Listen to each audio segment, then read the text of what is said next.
नमस्कार दोस्तों, मैं अरुण झा। आज के इस वीडियो लेक्चर में आप सभी का बहुत बहुत स्वागत करता हूं। दोस्तों, इस वीडियो लेक्चर में हम लोग ट्रांजिएंट एनालिसिस के एक बहुत ही खास क्वेश्चन को सॉल्व करने वाले हैं। इस टाइप के question DFCCIL, UPPCL, UPRVNL, Delhi metro, Lucknow metro जैसे एग्जाम्स के लिए बहुत ही इंपॉर्टेंट है। तो हम लोग एक एक कॉन्सेप्ट को यहाँ पे समझेंगे कि किस तरीके से ट्रांजिएंट क्वेश्चन को सॉल्व किया जाता है। यहाँ पर जो क्वेश्चन दिया है हम लोग सिर्फ इसके एनालिसिस को बात करेंगे और आप लोग एक एक चीज को अच्छे से समझना। अगर किसी भी स्टूडेंट को प्रॉब्लम है ट्रांजिएंट एनालिसिस में तो यहाँ पर वो आपकी दूर हो जाएगी। तो चलिए हम लोग बात करते हैं, इस क्वेश्चन को अच्छे से समझते हैं। इस क्वेश्चन में आपके सामने क्या बोल रहा है? क्वेश्चन बोल रहा है for the following circuit the value of IC and the time constant will be if S is closed eight t बराबर 0। कह रहे जब ये सर्किट क्लोज्ड होगा, है ना, फाइनली बात कर रहे हैं, फाइनल स्थिति में S इज क्लोज्ड हो जाता है, स्विच क्लोज्ड हो जाता है, तब आप इस सर्किट में क्या निकालिए? टाइम t बराबर 0 पर आपको क्या करना है? टाइम t बराबर 0 पर स्विच क्लोज्ड हो जाता है, हमें यहाँ पे फाइंड करना है IC की वैल्यू। किसकी वैल्यू प्राप्त करना है दोस्तों? यहाँ पे फाइंड करना है IC की वैल्यू। तो IC यानी कि आपको कैपेसिटर के अक्रॉस करंट फाइंड करना है। तो देखिए दोस्तों, हम लोग एक एक चीज को यहाँ पे समझने वाले हैं, एनालिसिस करने वाले हैं। आपको सर्किट दिख रहा होगा, आपको सर्किट यहाँ पे दिख रहा होगा, ठीक है ना? ध्यान देंगे जरा। तो मैं इसको जरा साइड में कर दूंगा थोड़ा सा क्वेश्चंस को, ठीक है, इस तरीके से, ठीक है। और हम लोग साइड में इस क्वेश्चन को पूरा सॉल्व करेंगे, एनालिसिस को करने वाले हैं। चलिए, तो यहां पर ये क्वेश्चन आपके साइड में हो गया है और हम लोग उसको एनालिसिस करने वाले हैं, एक एक चीज को देखने वाले हैं, ठीक है। तो ये कैसे काम करेगा? देखो, सबसे पहले तो मैं आपको बता दूं कि हमें यहाँ पे IC फाइंड करना है। तो सबसे पहले तो देखिए 3 प्रकार की कंडीशन होती है। एक तो T→0 नेगेटिव कंडीशन, एक होती T→0 पॉजिटिव कंडीशन, और एक होती है आपके पास इनफाइनाइट कंडीशन, T→∞ कंडीशन। और इस स्थिति में हमारे पास यहाँ पर कैपेसिटर दिया है, तो कोई भी कैपेसिटर जो होगा, अगर हम कैपेसिटर की बात कर रहे हैं तो 0 नेगेटिव में कैपेसिटर किसकी तरह काम करेगा? अगर मैं आपको अच्छे से आइडिया दे दूं तो यहाँ पर 0 नेगेटिव में जो कैपेसिटर होता है, कौन? कैपेसिटर। ये कैपेसिटर आपका काम करता है ओपन सर्किट की तरह। किसकी तरह काम करता है? Open circuit. T→0 positive condition में यही कैपेसिटर आपका शॉर्ट सर्किट की तरह काम करता है, और T→∞ कंडीशन में यही कैपेसिटर आपका अगेन ओपन सर्किट की तरह काम करता है। पहली बात तो ये बेसिक सा कॉन्सेप्ट आपको पता होना चाहिए, फिर हम बात करेंगे इसमें क्या आंसर आएगा, ठीक है ना? तो चलिए, हम लोगों के पास 3 कंडीशन है और इन 3 कंडीशन को हमें लगाना है और 3 कंडीशन के अनुसार हमें बताना है कि बताइए इसमें ओवरऑल। पहले तो हम क्या करेंगे यहाँ पे कि यहाँ पे कैपेसिटर जब लगा है तो capacitor store the energy in the form of voltage. Capacitor किसके फॉर्म में एनर्जी को स्टोर करता है? वोल्टेज के फॉर्म में। तो हम लोग यहाँ पे वोल्टेज फाइंड करेंगे और वोल्टेज निकाल देने के पश्चात हम लोग यहाँ पे करंट आसानी से निकाल देंगे दोस्तों, ठीक है।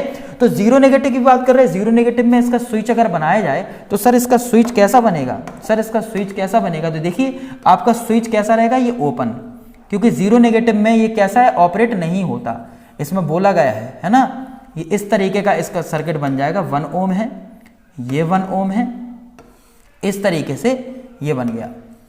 और ये कितना है? प्लस माइनस, ये कितना है आपके पास? ये आपको 1 वोल्ट दिया गया है। तो अगर स्विच ओपन है तो क्या आउटपुट मिलेगा? क्योंकि कैपेसिटर तो ओपन सर्किट की तरह काम कर रहा है। BC 0 नेगेटिव, तो यहां पर आपको कुछ भी नहीं मिलेगा, यानी कि BC 0 नेगेटिव की वैल्यू कैसी रहने वाली है? 0 वोल्ट रहने वाली है। कैसी रहने वाली है? 0, क्योंकि यहां पर स्विच कैसा है? यहां पर जो स्विच आपके पास है ना, ये स्विच कैसा है? स्विच है ओपन, स्विच आपका ओपन है, अभी स्विच कनेक्ट नहीं हुआ। 0 पॉजिटिव पर जब स्विच कनेक्ट होगा, 0 पॉजिटिव पर जब ये स्विच कनेक्ट हो जाएगा तो हम लोग इस कंडीशन को, 0 पॉजिटिव की कंडीशन को वहां से हटाकर यहां पे लिख देंगे, है ना, यहां पर लिख देंगे, ठीक है। इसको यहां पर लिख देते हैं T→0 पॉजिटिव। तो 0 पॉजिटिव पर क्या होता है? स्विच कनेक्ट हो जाता है, स्विच कनेक्ट हो जाता है, बट यहां पर कनेक्ट तो हो गया स्विच, ये 1 वोल्ट आपको दिया गया है, ये आपका किसकी तरह काम करने लगता है? ये आपका एक वोल्टेज सोर्स की तरह काम करने लगता है। किसकी तरह काम करने लगता है? Voltage source. इसका मतलब ये हो गया कि यहां पर ट्रांजिएंट एनालिसिस में जो कैपेसिटर होता है, अगर इनिशियल वोल्टेज आपको 0 दिया है तो यहां पर ये वोल्टेज सोर्स की वैल्यू कैसी होगी? 0 होगी। कैसी होगी, जीरो। ध्यान से सुनेंगे कॉन्सेप्ट को। यानी कि अगर वोल्टेज जीरो हो गया तो यानी कि किसकी तरह काम करेगा, ये शॉर्ट सर्किट की तरह काम करेगा। तो हम लोग ऐसा आसानी से बोल सकते, देखिए बहुत अच्छे समझ में आना चाहिए। अगर वोल्टेज कुछ ना कुछ यहाँ पे मिलता तो वैल्यू मिलती तो ये वोल्टेज सोर्स होता, लेकिन इस वोल्टेज की वैल्यू जीरो हो गई। और वोल्टेज की वैल्यू जीरो हो जाने का मतलब होता है कि ये जो कॉम्बिनेशन है ये कैसा हो गया, ओपन सर्किट। ये कॉम्बिनेशन कैसा हो गया, ये कॉम्बिनेशन आपका हो गया ओपन सर्किट। कैसा हो गया दोस्तों, ओपन सर्किट। ये कॉम्बिनेशन ओपन सर्किट हो गया। ये कौन सा हो गया, ये ओपन सर्किट हो गया। और जब ये ओपन सर्किट यहाँ पे निकल के आ गया, जब ये ओपन सर्किट यहाँ पे आपके लिए हो गया, इस स्थिति में BC 0 पॉजिटिव बराबर हुआ BC 0 नेगेटिव के, और इसकी वैल्यू भी कैसी मिल गई, 0 वोल्ट मिल गई। कैसी मिल गई, 0 वोल्टेज। इसका मतलब ये हो गया ट्रांजिएंट एनालिसिस में हमेशा जो कैपेसिटर के अक्रॉस 0 नेगेटिव में वोल्टेज होगा वही 0 पॉजिटिव में होगा, सेम टू सेम होता है। t टेंड्स टू इनफाइनाइट की अगर बात करें तो इस स्थिति में क्या होगा, इस स्थिति में क्या होगा, ये आपके पास वोल्टेज है ±1 वोल्ट। ये स्विच कनेक्ट हो जाएगा, ये कितना आ गया, 1 ओम आ गया। यहां पर कितना आ गया, ये 1 ओम आ गया। इस तरीके से ये बन गया। और ये कैसा बन गया, ये हो गया आपका ओपन सर्किट, यानी कि प्लस माइनस ये कितना आ गया, BC इनफाइनाइट। ये कितना आ गया, BC इनफाइनाइट। ये ऐसा आ गया। तो देखो जो सर्किट हमें बनाता उसी के अनुसार मैंने इसको बना दिया, उसी के अनुसार मैंने इसको बना दिया। तो अपने पास कितना आया, अब आपको पता है कि ये कनेक्ट है तो इस नोड का वोल्टेज कितना है, 1 वोल्ट है। इस नोड का वोल्टेज कितना है दोस्तों, इस नोड का वोल्टेज 1 वोल्ट है ना। तो यानी कि यहां पर तो स्विच ओपन हो गया। जब स्विच ओपन है तो करंट कैसा होगा, इसमें करंट कैसा होगा, जब स्विच ओपन है तो इसमें करंट कैसा होगा, 0 एम्पियर। और 0 यानी कि इस नोड का वोल्टेज ही आपका ये वोल्टेज होगा। समझ में आ रही बात कि नहीं, इस नोड का वोल्टेज ही आपका ये होगा। यानी कि आपके पास BC इनफाइनाइट कितना आ गया, पूरा का पूरा 1 वोल्ट। तो हम लोग क्या करेंगे, इसमें ओवरऑल वोल्टेज निकाल देंगे। ओवरऑल वोल्टेज कैसे निकलता है, t is greater than equal to 0 पर फॉर्मूला अपने पास क्या होता है, VT equal to V0 positive minus V infinite e की power minus t upon tau plus V infinite plus V infinite. और BT इक्वल टू कितना आएगा, ये आएगा 0 - 1 e की power minus t tau plus 1, है ना। ये 1 आ रहा है कि नहीं आ रहा, तो ध्यान से देखेंगे तो VT इक्वल टू कितना आएगा, सर VT इक्वल टू यहां पर आ जाएगा, ये तो माइनस है तो यहां पे आएगा 1 - e की power minus t tau. Sir ये टाउ क्या लिखा, टाउ है यहाँ पे टाइम कांस्टेंट। टाउ क्या है, टाउ एक टाइम कांस्टेंट है।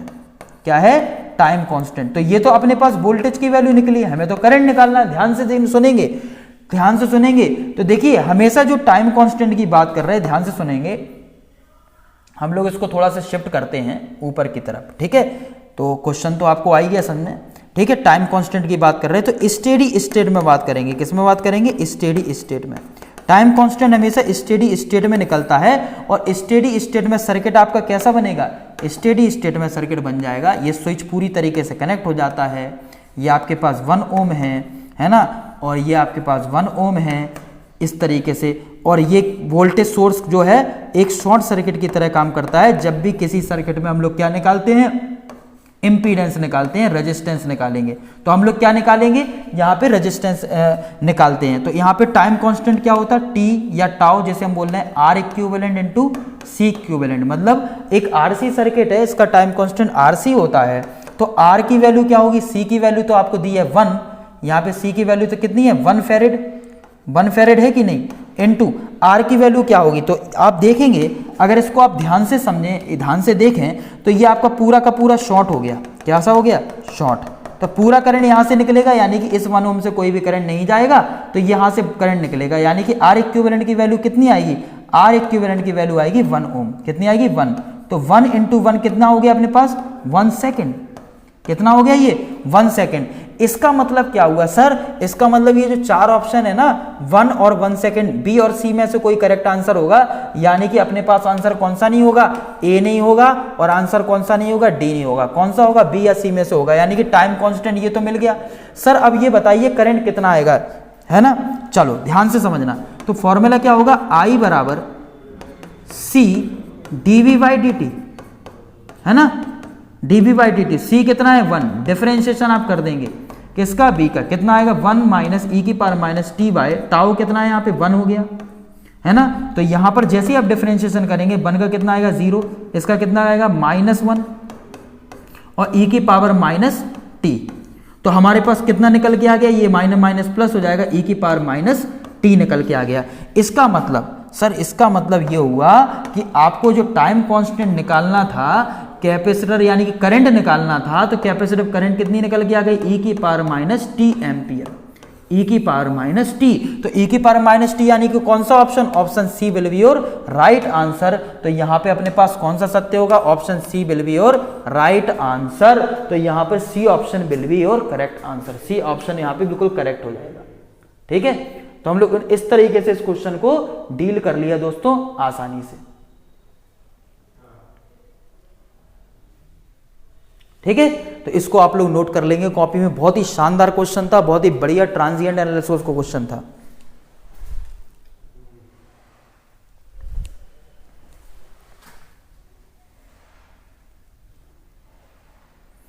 तो आई होप सभी को ये बहुत अच्छा लगा होगा, बहुत अच्छे समझ में आया होगा।